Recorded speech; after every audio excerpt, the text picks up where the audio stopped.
Hello everyone. So in a short video I'm going to show us how to wake a dead person up in a technique we call cardiopulmonary resuscitation.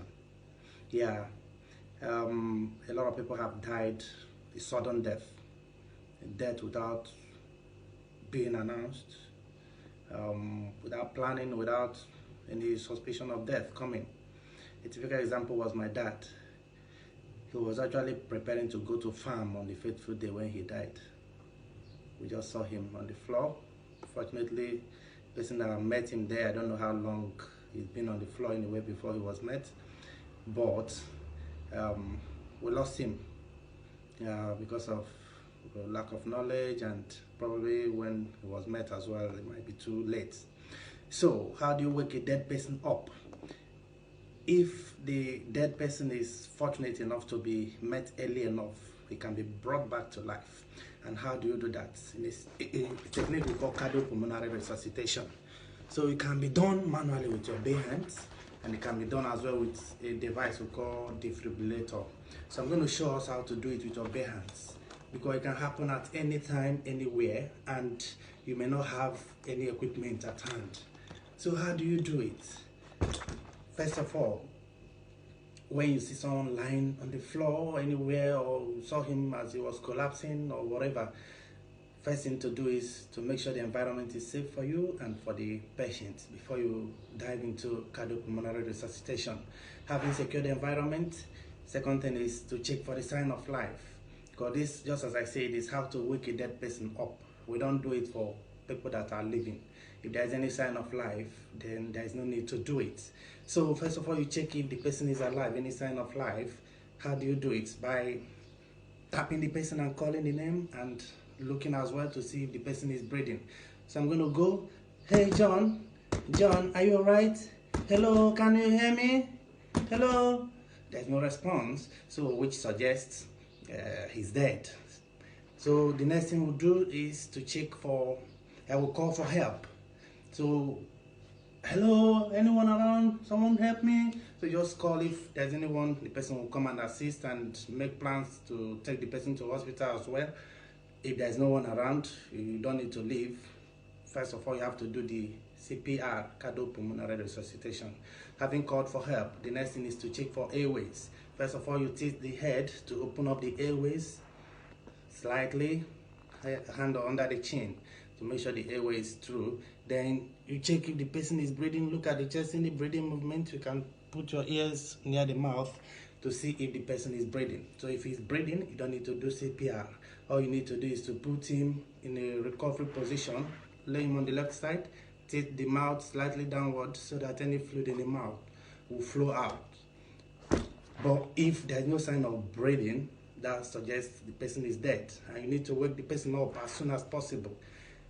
A research suggests that if a cardiac arrest happens, in every minute that passes, the chance of the person coming back to life reduces by 10%, meaning within 10 minutes, the person is gone forever and you can't wake him up again. So what do we do? So having cleared the airway, having opened up the airways, and confirmed that the person is not breathing, so we suggest he is dead temporarily. Then we go into what we call chest compression. So in the chest compression, you do it in a rhythmic fashion. So you're going to deliver 30 chest compressions and what we call breath of life. You're going to breathe into the person's mouth or nose. If you're using the mouth, you close the nose, and vice versa. So 30 chest compressions and 2 breath of life. And the rate of delivering the compression matters a lot, and the depth of compression. So these are the things that make it effective. The depth of compression for an adult is going to be 5 cm deep. You're going to compress the chest up to 5 cm deep.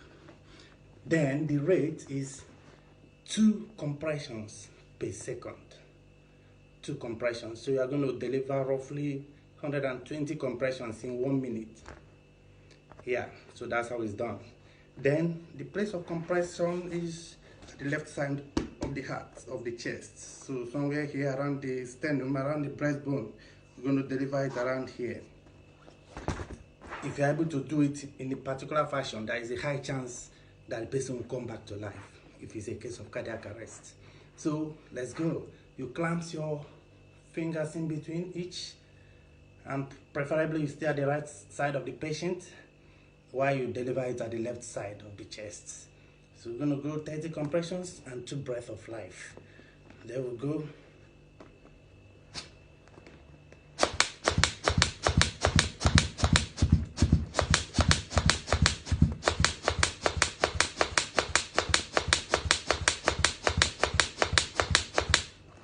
Compressions, then 2 breaths of life.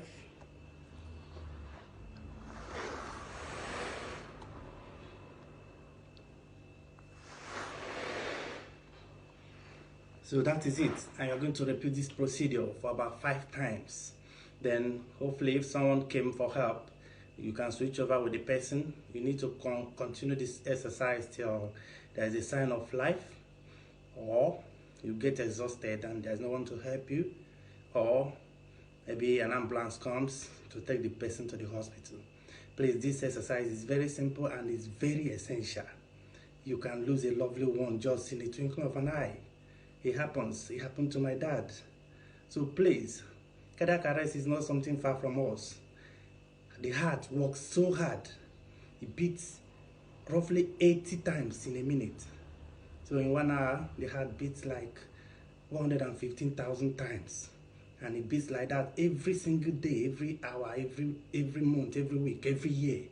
If you are 70 years, you can calculate how many years your heart, how many times your heart has been working without resting.